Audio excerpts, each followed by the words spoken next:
ধীরে ধীরে পরিস্থিতি স্বাভাবিক হচ্ছে, শুরু হয়েছে আমদানি ও রপ্তানি। এদিন বাংলাদেশ থেকে বাংলাদেশি ট্রাক ভারতে প্রবেশ করে। হিলি ইমিগ্রেশন চেকপোস্ট দিয়ে বাংলাদেশি ট্রাক ভারতে প্রবেশ করে। পাশাপাশি ভারত থেকেও ট্রাক রওনা হয় বাংলাদেশের উদ্দেশ্যে।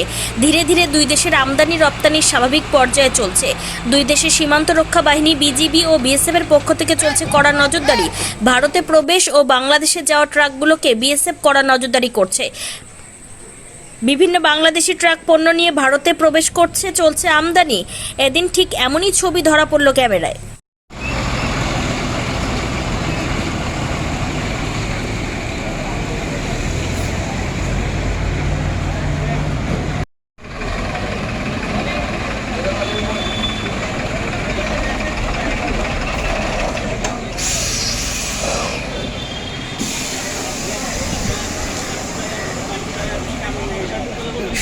এই মুহূর্তে হিলি বহির্বাণিজ্য আমদানি বা রপ্তানি যে এই যে কী পরিস্থিতি রয়েছে, বাংলাদেশে তো দীর্ঘদিন খারাপ অবস্থা ছিল,